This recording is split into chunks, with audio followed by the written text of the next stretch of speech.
আলহামদুলিল্লাহ ভালো আছি। আপনি আলহামদুলিল্লাহ। ভালো আছেন? আলহামদুলিল্লাহ।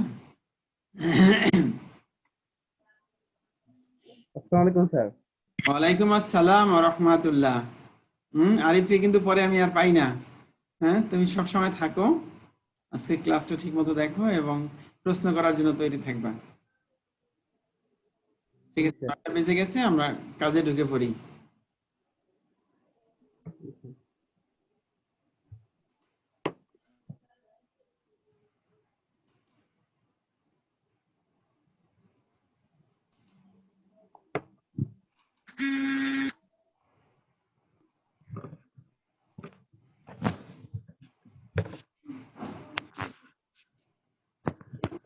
বিসমিল্লাহির রহমানির রহিম। জাতীয় বিশ্ববিদ্যালয়ের অনলাইন ক্লাসে সকলকে স্বাগতম। করোনাকালীন শিক্ষা কার্যক্রম চলমান রাখার স্বার্থে জাতীয় বিশ্ববিদ্যালয়ের উদ্যোগে অনলাইন ক্লাসে সংযুক্ত হতে পেরে আমি নিজেকে আনন্দিত এবং গর্বিত মনে করছি। সবাইকে স্বাস্থ্যবিধি মেনে চলার আহ্বান জানাচ্ছি। তোমরা জানো, গণিত থার্ড ইয়ার নিয়ে আমাদের এই আয়োজন। তৃতীয় বর্ষ গণিত। সকলকে আরেকবার স্বাগতম জানাচ্ছি।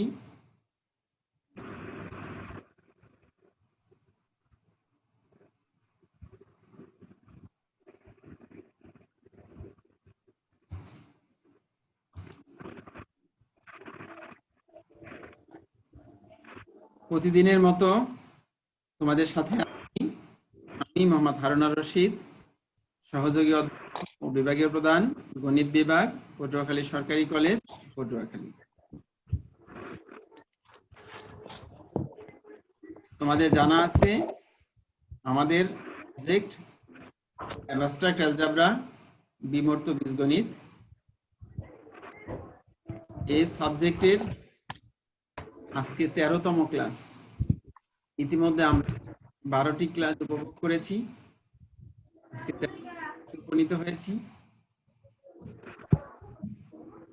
এই ক্লাসে আমরা যে বইগুলিকে প্রাধান্য দিয়েছি তার মধ্যে বাংলা দুটো বই, নিচে দেখো 2 নম্বর এবং 3 নম্বরে আছে প্রফেসর মোহাম্মদ হাফিজুর রহমান, তুহিন প্রকাশনী, এবং প্রফেসর ডক্টর BM ইকরামুল হক, সায়েন্স ভিউ পাবলিকেশনস।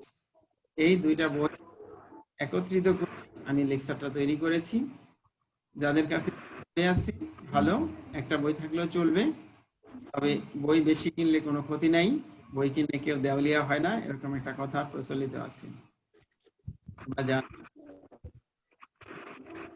আজকের আলোচনার বিষয় আইডিয়াল। আইডিয়াল নিয়ে আজকে আমরা আলোচনা করব। আইডিয়ালের বিষয়ে যে সমস্ত টপিকস গুলি আছে সেটা এক নজরে দেখে নাও। প্রথমে আইডিয়াল নিয়ে কথা, তার ডেফিনেশন শিখবো, এক্সাম্পল জানবো। অতঃপর principal ideal. Principal ideal ring, যেহেতু আমরা রিং এর মধ্যে আছি তাই রিং এর সম্পর্ক জুড়ে দিলাম principal ideal ring. Maximal ideal, solved problem. এই কথাগুলি যেহেতু আসলেই দরকার টপিকস মূল হিসাবে, সেই কারণে একে আর বাংলায় আমি এখানে ইচ্ছা করেই করিনি, আইডিয়ালের লিখেছি, যেন আইডিয়ালে রেখেছি। প্রিন্সিপাল আবার প্রিন্সিপাল রিং, তারপর ম্যাক্সিমাল আইডিয়াল, সবশেষে সলভড প্রবলেম। আর প্রতিদিনের মতো উপপাদ্য অবশ্যই থাকবে এবং প্রশ্ন উত্তর অবশ্যই আছে। কেউ একজন তোমাদের মিউট করে নাই, তার শব্দ শোনা যাচ্ছে, সবাই মিউট করে নাও। প্রশ্ন করার সময় আবার আনমিউট করে নেবে। দেখো, মূল ক্লাসে ঢুকে যাচ্ছি। আইডিয়াল নিয়ে আজকের আলোচনা শুরু করছি। আইডিয়াল কাকে বলে? মনে করি আর একটি রিং। তাহলে আজকে যারা নতুন অথবা আগের ক্লাস ভুলে গেছে তাদের জন্য রিং এর কথা একটু বলে নিতে হয়। আমরা বলেছিলাম একটা সেট নন এমটি সাথে দুইটি বাইনারি অপারেশন প্লাস এবং গুণ, যোগ এবং গুণ, এই দুটাকে মিলে তিনটা জিনিস মানে একটা কাঠামো তৈরি হবে। সেই কাঠামোটাকে রিং বলা হবে যদি সে অ্যাবেলিয়ান গ্রুপ হয়, ইউনিটি থাকে এবং অবেদকের অস্তিত্ব বিদ্যমান থাকে। অন্যভাবে বলেছিলাম সে যোগের ক্ষেত্রে 5টা সূত্র এবং গুণের ক্ষেত্রে 4টি ধর্ম মেনে চলে, তাহলে তাকে রিং বলা হবে। এরকম একটা রিং হলো আর। তখন আর এর একটি উপরিং, আমরা উপরিং একদিন আলোচনা করেছি। আর থেকে একটা অংশ বিশেষ মানে সাবসেট নিলাম এস, তাকে উপরিং বলা হবে যদি সে নিজেই রিং হয়, মানে রিং এর সমস্ত ধর্ম সে মানে। তাহলে আবার বলছি, আর একটি রিং, আর এর একটা উপরিং হলো এস। এই এস কে আর এর আইডিয়াল বা দ্বিমুখী আইডিয়াল বলে। আইডিয়ালও যেটা, দ্বিমুখী আইডিয়ালও সেটা। দ্বিমুখীটা কি দেখো, R S belongs to S এবং S R belongs to S.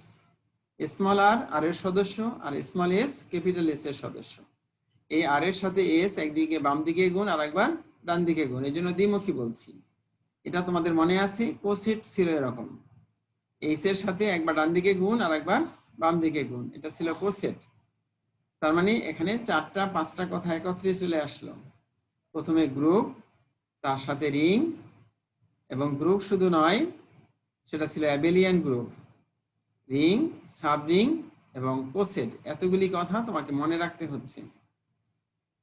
তাহলে দেখো আর এস এবং এস আর যদি এস এর সদস্য হয় তাহলে এস কে উপরিং বলা হবে। আর যারা মুখস্থ বিদ্যায় বিশ্বাসী তাদের জন্য বলছি যে একটা রিং এস এর নন এমপ্টি সাবসেট বা উপরিং এস কে আইডিয়াল বলা হবে। তার মানে উপরিং একটা আইডিয়াল যদি এস আর এবং আর এস এস এর সদস্য হয়। দেখো জেড কারা, সেট অফ ইন্টিজার্স, ধনাত্মক এবং ঋণাত্মক পূর্ণ সংখ্যা। ই হলো ইভেন নাম্বার, দুটা সেট আমি লিখলাম। আমরা বলছি ই একটা উপরিং, সে হবে জেড এর একটি আইডিয়াল, কারণ আমরা রিং এর এক্সাম্পল দিয়েছিলাম, উপরিং এর এক্সাম্পল দিয়েছিলাম। আমরা বলেছিলাম যে আর যদি সেট অফ রিয়েল নাম্বার হয় তাহলে set of quotient number Q, set of integer Z, এরা সবাই উপরিং। একইভাবে সেট অফ ইভেন নাম্বারস, সে হলো সেট অফ ইন্টিজারের উপরিং। এই উপরিংটাকে আইডিয়াল বলা হবে। এটা আমরা এখানে পরিষ্কারভাবে বলেছি। এখন যদি প্রমাণ চাও তাহলে খুবই সোজা, তুমি ই থেকে যে কোনো একটা উপাদান নাও, মনে করো -2 নিলাম, আর এখান থেকে 3 নাও, তাহলে 3 দুগুণে 6, -6। তার মানে সেট অফ ইন্টিজার মানে পূর্ণ সংখ্যার মধ্যে অবশ্যই -6 আছে। তুমি এখান থেকে 0 নাও, এখান থেকে 1 নাও, তাহলে 0 সাথে 1 গুণ করলে 0 আসে। 0 জেড এর মধ্যে আছে এবং এর মধ্যেও আছে, থাকতে হবে এস এর মধ্যে। এই যে কথার মনে রাখতে হবে, R S belongs to S এবং S R belongs to S. তার মানে জেড এর একটা সদস্য এবং ই এর একটা সদস্য যদি তুমি গুণ করো তাহলে সেটা তুমি পেয়ে যাবে ই এর মধ্যে। যেমন তুমি এখান থেকে 1 নিবে, এখানে কিন্তু 1 নাই, কিন্তু এখান থেকে 1 নিবা, এখানে কমপক্ষে 0 আছে, তাহলে 0 এর সাথে 1 করলে 0, 0 তো এখানে আছে। এখানে 1 এর সাথে এখানে 2 নাও, 2 এখানে আছে। এখানে 1 এর সাথে এখানে 3 তো নাই, নিতে পারবা না, তার মানে 4 নিতে হবে। তার মানে 4 একে 4 বা 4 দুগুণে 8, তার মানে ইভেন নাম্বারগুলোই পাবে। ওকে, আশা করি বুঝতে পারছি। মাত্র 3টা নতুন কথা, 3টা কথা মনে রাখতে বেশি কষ্ট লাগবে না। আইডিয়াল, তারপরে বলছি প্রিন্সিপাল আইডিয়াল। একজন দলে আসছে, নিয়ে নেই। প্রিন্সিপাল আইডিয়াল, তারপরে বলবো ম্যাক্সিমাম আইডিয়াল। মাত্র 3টা কথা মনে রাখো আজকে, এর পুরো ক্লাস জুড়ে 3টা কথা, ideal, principal ideal, maximum ideal. এবার দেখো প্রিন্সিপাল আইডিয়াল কি। একটা রিং আর এর একটি আইডিয়াল এস কে আর এর মুখ্য আইডিয়াল বলে। প্রিন্সিপাল আইডিয়াল বাংলা করেছি আমরা মুখ্য আইডিয়াল। যদি এস আর এর একটি উপাদান দ্বারা সৃজিত হয়। আর এর একটা উপাদান দ্বারা সৃজিত। আর এর একটা উপাদান দ্বারা সৃজিত। আগের এক্সাম্পলে যাব। এখানে জেড কে আর বলছি, আর ই কে আমরা এস বলছি। আর এর একটা উপাদান দ্বারা তৈরি, মনে করো সেখানে 2। 2 এর সাথে যেই উপাদানগুলি নেব এই উপাদানগুলি পাবো। 0 গুণ করলে 0, 1 গুণ করলে 2, -1 গুণ করলে -2, 2 গুণ করলে 4, -2 করলে 4, এরকম। ঠিক আছে, চলো পরের পৃষ্ঠায়। আর সৃজিত যেটা, সেটা ছিল তোমাদের মনে থাকার কথা। সৃজিতকে আমরা এভাবে দুই পাশে বক্স দিতাম। তোমাদের বইগুলা কখনো কখনো এটাকে প্রথম বন্ধনী, কখনো এটাকে দ্বিতীয় বন্ধনী দ্বারা প্রকাশ করেছে। তো বিভ্রান্ত হওয়ার কোনো দরকার নেই, পিন মিস্টেক হতেই পারে। তো আমরা সৃজিত কথাটাকে এভাবে দুই পাশে এদিকে ব্র্যাকেট, এই যে গ্রেটার লেসের যে চিহ্ন ছিল সেটা দ্বারা আবদ্ধ করতাম। এটা একটা প্রতীক। তো এখন উদাহরণটা দেখো। এস এর সদস্যগুলি কারা দেখো, সবাইকে এম দ্বারা গুণ করা হয়েছে। কাকে? এস একটা আইডিয়াল যেটা জেড দ্বারা গঠিত। জেড এর 0 কে 0 এম দ্বারা গুণ করছি 0, 1 কে গুণ করছি এম দ্বারা এম, 2 কে 2m, 3 কে 3m, এবার মাইনাস কে গুণ করছি মাইনাসে গুলা পাইছি। তার মানে এটা হলো এস। কে তৈরি করেছে? কে? এম তৈরি করেছে। তাই এটাকে বলা হচ্ছে এই যে এস সমান এই যে এম দ্বারা সৃজিত। তার মানে এস হলো জেড এর মুখ্য আইডিয়াল। তার মানে দুইটাকে এবার একত্রে শোনো। আমরা বলছি এস আর এর একটা উপরিম, এটাকে আইডিয়াল বলা হবে যদি এস আর এবং আর এস দুইজন এস এর সদস্য হয়। এবার বলছি এটাকে মুখ্য আইডিয়াল বলা হবে যদি একটা উপাদান দ্বারা তৈরি হয়, যদি একটা উপাদান দ্বারা সৃজিত হয় বা তৈরি হয়। ঠিক আছে, এরপর আমি যখন প্রিন্সিপাল আইডিয়ালের পরে ম্যাক্সিমাম আইডিয়াল বলবো তখন তিনটাকে আমি আবার একত্রে বলবো।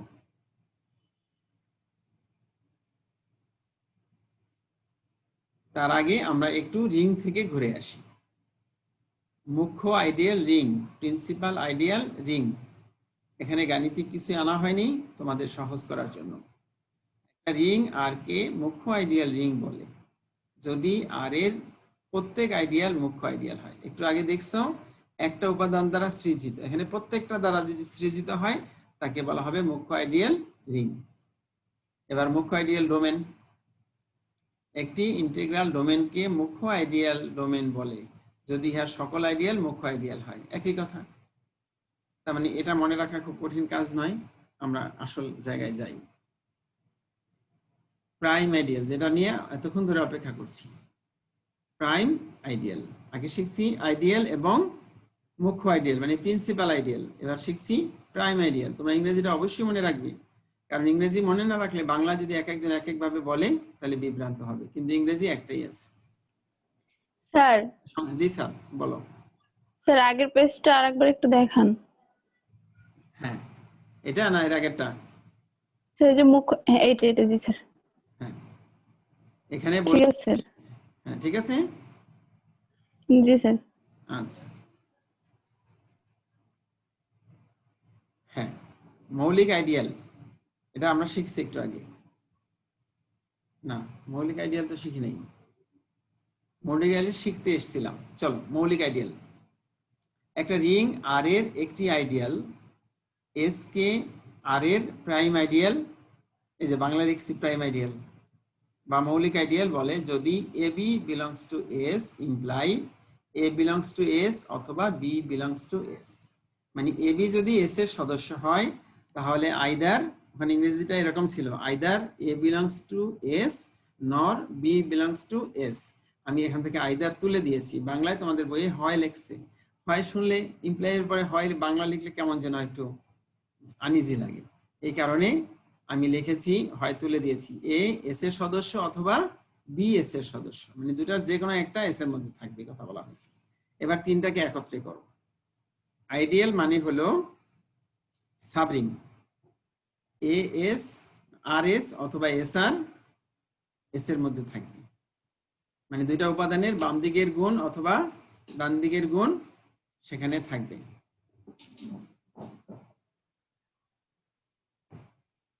তারপরে বলেছি প্রিন্সিপাল আইডিয়াল। প্রিন্সিপাল আইডিয়ালটা কি হবে এখনই ভুলে গেছো, একটা উপাদান দ্বারা সৃজিত হবে। আর প্রাইম আইডিয়ালটা কি হবে, যে এ বি যদি এস এর সদস্য হয় তাহলে হয় এ এস এর সদস্য অথবা বি এস এর সদস্য। এভাবে সংজ্ঞাগুলি সবগুলো একত্রে রাখতে হবে। ওকে, দেখো উদাহরণটা দেখো। এস সমান ওই যে সেকেন্ড ব্র্যাকেট বললাম না, বইগুলা কখনো ফার্স্ট ব্র্যাকেট কখনো সেকেন্ড ব্র্যাকেট দিয়েছে, মানে 5 দ্বারা সৃজিত। দেখো জেড এর প্রত্যেকটা উপাদানকে 5 দ্বারা গুণ করে আমরা এস পেয়েছি, সেটা হলো এই উপাদানটা। ঠিক আছে, এখানে এটা গঠন করার জন্য একটা সেকেন্ড ব্র্যাকেট ব্যবহার করা হয়েছে। এটা হলো প্রাইম আইডিয়াল। এখানে দেখো এ বি বিলংস টু এস আমরা বলেছি, এ এস এর মধ্যে থাকবে অথবা বি এস এর মধ্যে থাকবে। তো দেখো এখান থেকে আমরা এই 15 সংখ্যাটা নিচ্ছি। 15 মানে কি 3 × 5, তাহলে 15 কার মধ্যে আছে, এস এর মধ্যে আছে। তাহলে 15-র দুইটা উৎপাদক, একটা 3 এবং একটা 5। এই 3 কিন্তু জেড এর মধ্যে আছে, আর কিন্তু এস এর মধ্যে নাই, কিন্তু 5 আবার এস এর মধ্যে আছে। তার মানে কথা ছিল এখানে উপরের লাইনে দেখো যে এ এস এর মধ্যে থাকবে অথবা বি এস এর মধ্যে থাকবে, হয় এ এস এর মধ্যে থাকবে অথবা বি এস এর মধ্যে থাকবে। তাহলে এখানে দেখো 3 এবং 5 এর মধ্যে 5 এস এর মধ্যে আছে, একটা যদি এস এর মধ্যে থাকে তাহলে সেটাকে আমরা প্রাইম আইডিয়াল বলবো। ঠিক আছে, আশা করি জিনিসটা পরিষ্কার হলো।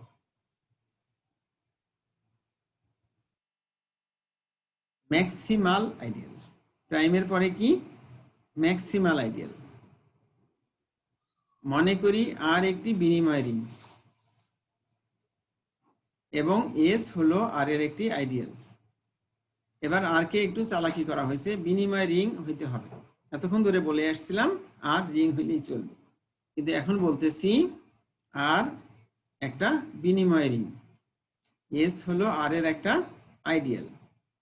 তখন এস কে আর এর গুরু আইডিয়াল বলে, যদি শর্ত আছে। 1 নাম্বার, এস আর এর একটা প্রকৃত আইডিয়াল হবে। প্রকৃত আইডিয়াল বলতে গেলে আবার একটু কথা শোনাতে হয়।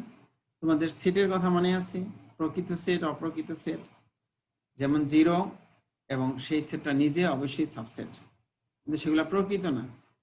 প্রকৃতপক্ষে যে ছোট সে হলো সাবসেট, সেরকম মনে রাখলেই চলবে। আর এর আর কোনো প্রকৃত আইডিয়াল বিদ্যমান না থাকে যাহা এস কে ঠিকভাবে ধারণ করতে পারে, মানে প্রকৃত আইডিয়াল হবে এবং এস ছাড়া আর কোনো আইডিয়াল থাকতে পারবে না, তাহা হইলে সেটাকে বলা হবে গুরু আইডিয়াল। আবার বলছি, গুরু আইডিয়াল হতে হলে আর কি হইতে হবে, বিনিময় রিং। এস এমন একটা আইডিয়াল যেখানে এস হবে আর এর একটা প্রকৃত আইডিয়াল, আর আর এর এস ছাড়া আর কোনো আইডিয়াল বিদ্যমান থাকবে না। এই যদি হয় তাহা হইলে আমরা এসকে বলা হবে ম্যাক্সিমাম আইডিয়াল। তাহলে আমরা এটা অত গুরুত্ব দেইনি, আমরা 3টা কথা বলছিলাম, ideal, prime ideal, principal ideal. এখানে বলছি ম্যাক্সিমাম আইডিয়াল, পরীক্ষায় মাঝে মাঝে আসে, এই জন্য শিখে নেয়।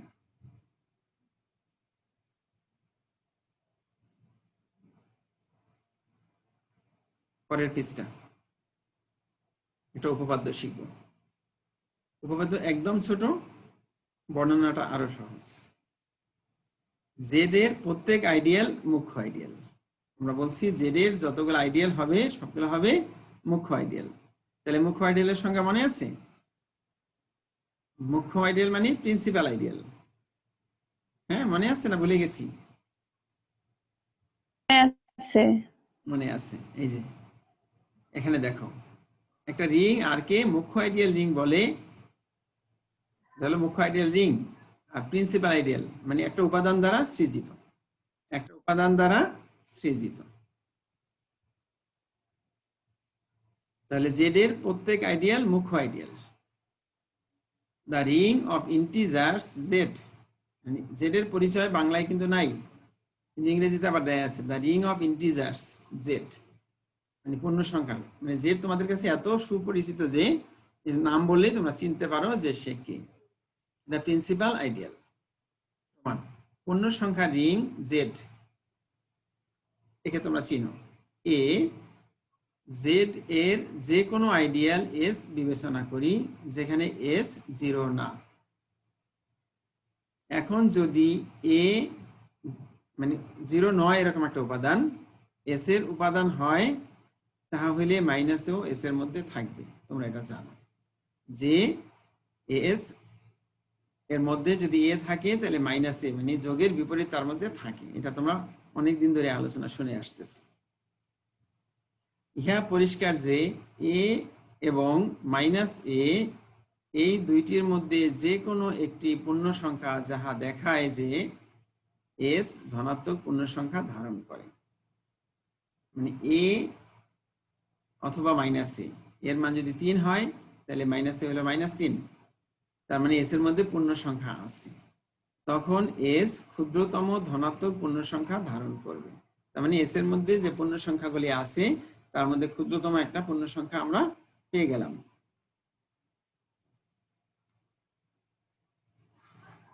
ধরি এস এর ক্ষুদ্রতম ধনাত্মক পূর্ণ সংখ্যা বি। লেখার সুযোগ চাই। হ্যাঁ স্যার, একটু লেখার সুযোগ চাই। আগের পৃষ্ঠা? জি স্যার, উপপাদ্য 1 একটু লেখা লাগে।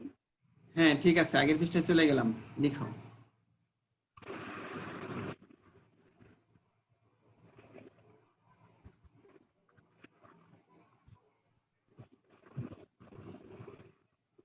স্যার স্ক্রিনশট দিয়ে রাখলে তো হয়? হ্যাঁ হ্যাঁ, স্ক্রিনশট নিয়ে রাখো, খুব দ্রুত হয়ে যাবে, তাহলে আমরা কাজ করতে পারবো। হ্যাঁ, প্রত্যেকটারই স্ক্রিনশট নিয়ে রাখবা। ওকে, নেক্সট প্লিজ। স্ক্রিনশট নিয়ে রাখো। আমি বলি, দেখো আমরা বলছি এস এর ক্ষুদ্রতম ধনাত্মক পূর্ণ সংখ্যা বি এর আমরা ধরে নিছি। তখন যে কোনো এক্স বিলংস টু এস এর জন্য ভাগ প্রক্রিয়ায় পাই। এই ভাগ প্রক্রিয়া তোমরা অনেক আগে থেকে স্কুলের বইয়ে আছে ভাগ প্রক্রিয়া। এক্স কে যদি আমি বি দ্বারা ভাগ করি আর কিউ যদি ভাগফল হয় আর আর যদি অবশিষ্ট থাকে তাহলে এক্স সমান বি কিউ প্লাস আর লেখা যায়। মানে ভাজ্য সমান ভাজক ইন্টু ভাগফল যোগ ভাগশেষ।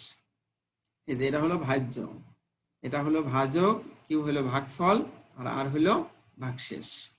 তাহলে আর এর মান অবশ্যই বি এর থেকে ছোট হবে, কারণ আর কে বলছি আমরা ক্ষুদ্রতম পূর্ণ সংখ্যা, এবং কিউ এবং আর দুইজনেই জেড এর সদস্য মানে পূর্ণ সংখ্যা। এর পরের লাইনে দেখো বি কিউ কে বাম দিকে মাইনাস করে এনেছি। যেহেতু এক্স এস এর সদস্য এবং বি কিউ এস এর সদস্য, তাহলে তাদের বিয়োগফল এস এর মধ্যে থাকবে। আমরা উপরের একটা উপপাদ্য পড়েছিলাম যে এস এর মধ্যে যদি এ এবং বি থাকে তাহলে এ মাইনাস বি এস এর মধ্যে থাকে। সেই সূত্র দিয়ে বলছি এক্স এস এর সদস্য, বি কিউ এস এর সদস্য, তাদের বিয়োগফলটা এস এর সদস্য। আর উপরের লাইনে দেখো আমরা এখানে দেখিয়েছি এক্স মাইনাস বি কিউ সমান আর, তাহলে এখানে আমি আর বসিয়ে দিলাম, তার মানে আর এস এর মধ্যে আছে। কিন্তু বি হচ্ছে ক্ষুদ্রতম ধনাত্মক পূর্ণ সংখ্যা, এটা আমরা একটু আগে দাবি করেছি। সুতরাং আর এর মান 0, এ কথা কি বলছি? আর মানে কি এক্স মাইনাস বি কিউ 0, তার মানে এক্স সমান বি কিউ। অতএব বি দ্বারা সৃজিত এস হচ্ছে জেড এর একটি মুখ্য আইডিয়াল। মানে আর কে 0 করে দিয়েছি, তার মানে এখানে ভাগশেষ নাই। তার মানে এক্স বি এবং কিউ দ্বারা তৈরি। বি যদি ক্ষুদ্রতম হয় তাহলে কিউ, একটু আগে একটা উপপাদ্য পড়েছ, সেখানে ছিল M minus M plus M twice M minus 2m এরকম। তার মানে এটা বি দ্বারা সৃজিত এস হচ্ছে একটা মুখ্য আইডিয়াল। অতএব রিং জেড একটি মুখ্য আইডিয়াল রিং। আইডিয়াল প্রমাণ করতে পারলে তাকে রিং বলে দিতে পারবো। ঠিক আছে, আশা করি স্ক্রিনশট নিয়েছো অথবা লিখেছো। পরের পৃষ্ঠায় যাব। একটা সহজ প্রবলেম।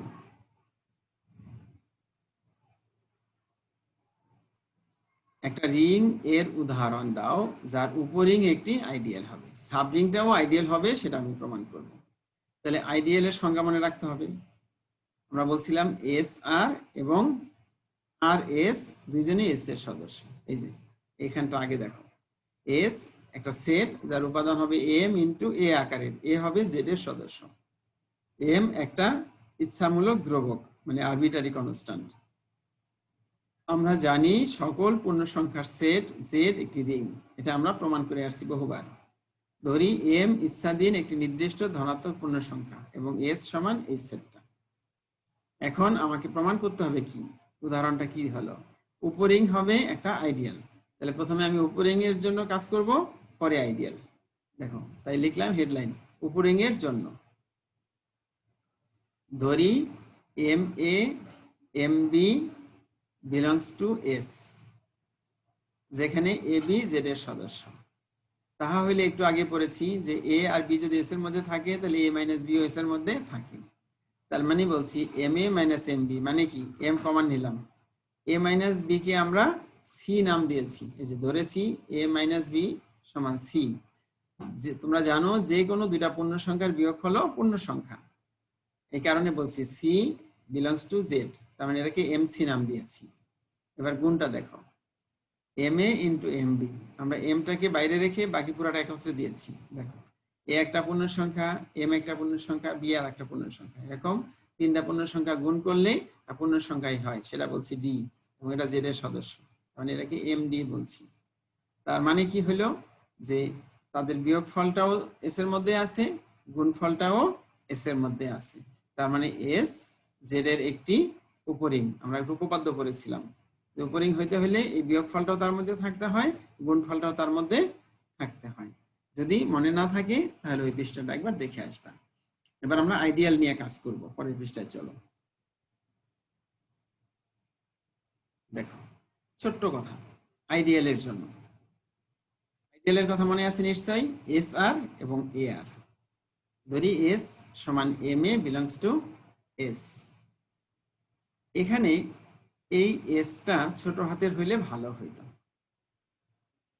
বইগুলাতে যেরকম আছে এরকমই দেওয়া হয়েছে, তুমি এখানে ছোট হাতের লিখবা। এস সমান M A belongs to S এবং আর জেড এর সদস্য। তাহা হইলে এস আর মানে কি, এই আর এর মান, এই যে এস এর মান এম এ আর আর এর মান রইলাম। আচ্ছা, পরে কি করেছি, এখানে এমটাকে আগে লিখছি, এ আর আলাদা লিখছি। এ আর অবশ্যই জেড এর সদস্য, তাহলে এর নতুন একটা নাম এম ইন্টু এ আর, আগের পৃষ্ঠায় যেমন নাম দিয়েছি এখানে নাম দিলাম না। তার মানে এম এর সাথে উপাদানটা গুণ করে এস এর সদস্য পাইছি, তার মানে এস আর এস এর সদস্য। এবার আর এস, এবার এস এর মান বসালাম এম এ, এই আর এবং এ কে আমরা জেড এর সদস্য বলছি, এম আর জেড এর একটা সদস্য, এই এমটা হলো এস এর সদস্য আর আর এটা হলো জেড এর সদস্য।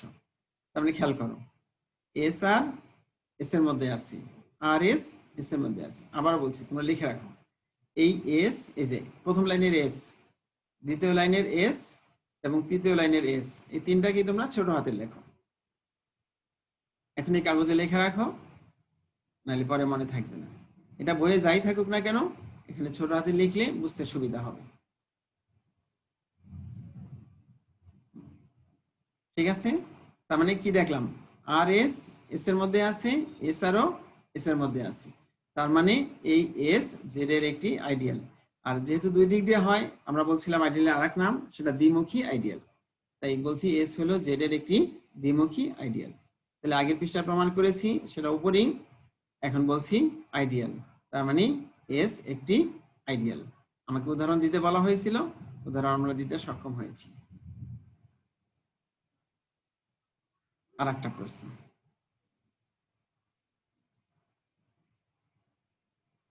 প্রমাণ করো একটি রিং আর এর অ্যাবেলীয় উপগ্রুপ আইডিয়াল হবে। এখানে এই দাড়িটা দরকার নেই, বাংলা এবং ইংরেজি ট্রান্সলেট করতে গিয়ে কিছু সমস্যা বইগুলিতে আছে। প্রমাণ করো যে, একটি রিং আর এর অ্যাবেলীয় উপগ্রুপ আইডিয়াল হবে। অ্যাবেলীয় উপগ্রুপটা আইডিয়াল হবে, এখানে একটা কমা দিলে সুন্দর হইতো। যদি এবং কেবল যদি, এই দুইটা শর্ত মানে। এখানে এটা কিন্তু ওয়ান নয়, এটা কিন্তু আই, বড় হাতের I. For all A B belongs to I imply A minus belongs to I.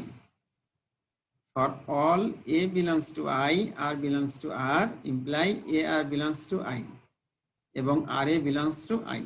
তার মানে একটু আগে যে প্রমাণ আমরা শিখেছি সেটাই ঘুরিয়ে আসলে তোমাকে বলা। বিয়োগফলটাও তার মধ্যে থাকবে আর গুণফলটাও তার মধ্যে স্যার থাকবে। বলো। স্যার যে উপরের লাইনটা যে অ্যাবেলিও গ্রুপের পরে এটা কি দাঁড়ি না আই? এখানে কমা দিতে বলেছি, এখানে তারপর এটা আই। না না আর কিছু নাই। উপগ্রুপ এখানে আই যদি পড়ো এর আগে একটা কমা দাও, তাহলে আবার বলছি, প্রমাণ করো একটি রিং আর এর অ্যাবিলিয় উপগ্রুপ আই আইডিয়াল হবে যদি এবং কেবল যদি, এটা দেখতে দাড়ির মতো মনে হচ্ছে, এটা আই পড়তে হবে, আই। ক্লিয়ার? G sir. আচ্ছা, জি স্যার। তাহলে এখন আমরা বলছি A B belongs to I imply A minus B belongs to I. For all A belongs to I, R belongs to R, A R belongs to I এবং R A belongs to I. এটা আমাদের প্রমাণ করতে হবে। এটা একটা উপপাদ্য, এর যেহেতু কোনো নাম ছিল না এই কারণে আমি এইভাবে লিখেছি। এটা প্রশ্ন আকারে আসুক আর উপপাদ্য আকারে আসুক, এই প্রমাণ করো দিয়ে পরীক্ষায় আসবে, অতএব চিন্তার কোনো কারণ নেই। সমাধান দেখো, প্রথমে ধরি আর একটি অ্যাবেলিয়ান উপগ্রুপ আই, আর এর একটা অ্যাবেলিয়ান উপগ্রুপ আই, এই যে কমাটা এখন দেওয়া আছে এখানে, আর এর একটি আইডিয়াল, এটা আমি ধরে নিচ্ছি। এখন আই একটা উপগ্রুপ, অ্যাবেলিয়ান উপগ্রুপ মানে তো উপগ্রুপ, সুতরাং এ বি যদি আই এর মধ্যে থাকে তাহলে তাদের বিয়োগফলটা এর মধ্যে থাকবে, এটা আমরা উপগ্রুপে পড়ে আসছি। আবার আই হলো আর এর আইডিয়াল, এটা বলে দেওয়া আছে, সুতরাং এ যদি আই এর মধ্যে থাকে আর আর যদি আর এর মধ্যে থাকে তাহলে এ আর ওয়াই এর মধ্যে থাকবে, আর এও আই এর মধ্যে থাকবে। তার মানে দুইটা শর্তই প্রমাণ হয়ে গেল। আমি আবার বলছি, প্রথমে আমি আর কে এই আই কে অ্যাবেলিয়ান উপগ্রুপ ধরে দেখালাম যে আই এর মধ্যে এ মাইনাস বিও আছে, এ আর এবং আর এও আছে। ক্লিয়ার? এবার আমি বিপরীত ক্রমে কাজটা করব, পরবর্তী কথাটা ব্যবহার করা হয়েছে। পরবর্তীতে ধরি শর্ত 1 এবং 2 প্রযোজ্য, মানে আমি ধরে নিলাম যে আই এর মধ্যে এ মাইনাস বি আছে, এ আর আছে এবং আর এ আছে, অর্থাৎ এই যে প্রযোজ্য, এখানে শর্ত দুইটা থেকে আমি কি পাই দেখো। 1 নম্বরে বলা ছিল যে এ মাইনাস বি আই এর মধ্যে থাকবে, তাহলে যে দেখো 1 নম্বর imply A B belongs to I imply A minus B belongs to I, এটা বলে দেওয়া আছে 1 নম্বরে। 2 নম্বরে কি দেওয়া আছে, এ নিলাম আই থেকে, বি নিলাম আই থেকে, তার মানে এ আই এর মধ্যে থাকবে আর বি আর এর মধ্যে থাকবে। তার মানে এখানে আই এর থেকে আমি আর এ গেলাম, কেন? ওরা বলে দিয়েছিল এই আই হলো আর এর একটা আইডিয়াল, এই কারণে বি যদি আই এর মধ্যে থাকে তাহলে বি অবশ্যই আর এর মধ্যে থাকবে। তার মানে এই লাইন থেকে দেখো, এ আছে আই এর মধ্যে আর বি আছে আর এর মধ্যে, তাহলে এ বি কোথায় থাকবে? আই এর মধ্যে। তার মানে ওই শর্ত প্রমাণ হয়ে গেল, যে বিয়োগফলটাও আছে গুণফলটাও আছে। এখানে আই হলো আর এর একটা উপরিং, অতএব আই আর এর একটা আইডিয়াল। উপরিং হইলে তো সে আইডিয়াল হয়, এটা তো আমরা প্রমাণ করে আসছি। ঠিক আছে, আর কি আছে একটু দেখে আসি, তাই না? আচ্ছা, এইটাই বোধহয় আজকের মানে যা দেওয়া ছিল তার সর্বশেষ, এরপরে আর কিছু নেই। এরপরে যাওয়ার আগে তোমাদের সাথে বিশেষ দরকার, সেটা হলো আজকে যা যা শিখলাম এক নিঃশ্বাসে আমরা শিখছি ideal, principal ideal, maximal ideal, prime ideal, তারপরে আইডিয়াল রিং, আর এর সাথে আগের সামান্য কিছু যুক্ত হয়েছিল। আমরা অঙ্ক শিখেছি, উপপাদ্যও শিখেছি, কিন্তু মূল যে কাজটা সেটা আমরা পরের পৃষ্ঠায় যাই, এটাকে ফাঁকা করি, তারপরে বলি। পরের ক্লাসে আমরা শিখব রিং হোমোমরফিজম। সেই রিং হোমোমরফিজমের আগে তোমাদেরকে একটুখানি জ্ঞান নিয়ে রাখা দরকার। সেটা কি? আমরা পুরো বইটাকে দুটা অংশে বিভক্ত বলেছিলাম। প্রথম অংশে ছিল গ্রুপ আর দ্বিতীয় অংশে ছিল রিং। গ্রুপের মধ্যে কিন্তু আমরা হোমোমরফিজম, আইসোমরফিজম এ কথা পেয়েছি। ঠিক রিং এর মধ্যে একই কথা, রিং হোমোমরফিজম, রিং আইসোমরফিজম, এই কথাগুলি আমরা পাবো। তো তাহলে গ্রুপের সাথে রিং এর পার্থক্য কি? তোমাদেরকে যে কাজটা করতে হবে, বই খুলে রিং এর মধ্যে যে জিনিসগুলি মেইনলি তোমরা শিখেছো সেটা হলো ইন্টিগ্রাল ডোমেইন এবং ফিল্ড। তুমি তিনটা জিনিস পাশাপাশি লিখবে। প্রথমে লিখবে রিং এর পরে লিখবে আইডিয়াল, তারপরে লিখবে ইন্টিগ্রাল ডোমেইন, তারপর ফিল্ড। চারটা পাশাপাশি লিখলে সবচেয়ে সুবিধা হবে। তারপরে সংজ্ঞা থেকে শুধু ইকুয়েশনগুলো পাশাপাশি তুলবে, তাইলে মনে রাখতে সুবিধা হবে যে কোনটা রিং, কোনটা ফিল্ড, কোনটা আইডিয়াল আর কোনটা ইন্টিগ্রাল ডোমেইন। এবং এই সবগুলা কথা একসাথে বানান করে মানে বাংলায় মানে শেখার চেষ্টা করবে, যাতে করে ইংরেজিটা শেখার চেষ্টা করবে বাংলায় বানান করে লিখবে। আর ইংরেজিটা যদি তুমি লিখো তাহলে ভুল হবে না, সেটাও তুমি লিখতে পারবা। তোমার জন্য যেটা সুবিধা হয় সেটাই তুমি লিখবে। তো আমরা খুব একদম প্রান্তে পৌঁছে গেছি। আমাদের আর দুটা ক্লাস দিয়ে আমরা 15টা ক্লাস তৈরি করে ফেলবো। যারা এখান থেকে সুবিধা নিবে সারা দেশের জাতীয় বিশ্ববিদ্যালয়ের থেকে বা ওখানকার ওয়েবসাইট থেকে, তারা এই 15টা ক্লাসের উপর বেসিস করে পুরো বইটা পড়বে। সেই কারণে আমাদেরকে কালকে পরের ক্লাসগুলোর আগেই আজকে একটুখানি রিভাইভ করে নিতে হবে। এবং তোমাদের যে সমস্ত কোয়ারিগুলো থাকবে সেগুলো সারা দেশের ছেলেদের জন্য কোয়ারি হিসাবে প্রতিষ্ঠিত হবে। তাই তোমরা এখন আর কোনো কথা না বাড়িয়ে শুধু তোমাদের কি কি চাহিদা, কি কি পূরণ হইলো, কি কি পূরণ হইলো না, কি বলা দরকার সেগুলো বলে রাখো। তাহলে আমি কালকের এবং পরের ক্লাসে বাকি দুইটা সমাধান দিতে পারবো। তোমাদের জন্য উন্মুক্ত, তোমরা প্রশ্ন বলো, কি কি করতে হবে বলো। আমার কোশ্চেনটা আমি আরেকবার বলছি, মানে তোমাদের যে ডিমান্ড ফিল আপ হয় নাই সেগুলো বলো, যেগুলো আগামী 2 ক্লাসে আমরা ফিল আপ করবো। আর হলেও বলো যে এই ডিমান্ডগুলো হয়েছে। হ্যাঁ, কথাটা কি ক্লিয়ার হয় নাই? সাকি না, তোমার নাম কি সাকি? হ্যাঁ বলো। স্যার হ্যাঁ বলো।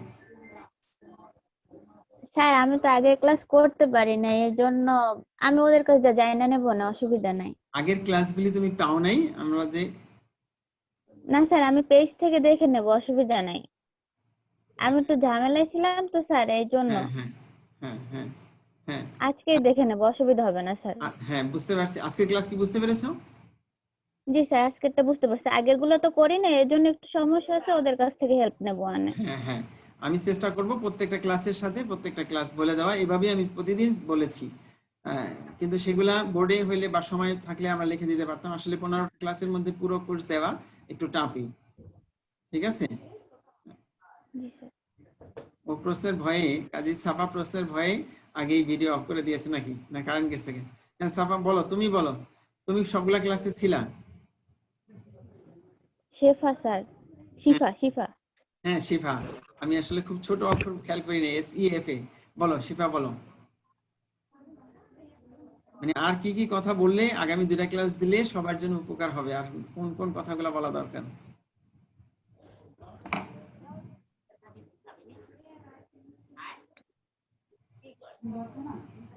হ্যাঁ শুনতে পাচ্ছে ওরা। হ্যাঁ হ্যাঁ, ও বলতে পারছে না, বলবেন। ঠিক আছে, আরিফ বলো। স্যার আমাদের এই 15টা ক্লাসের পরে কি আর এক্সট্রা ক্লাস নেওয়া হবে, মানে আমাদের জন্য শুধু?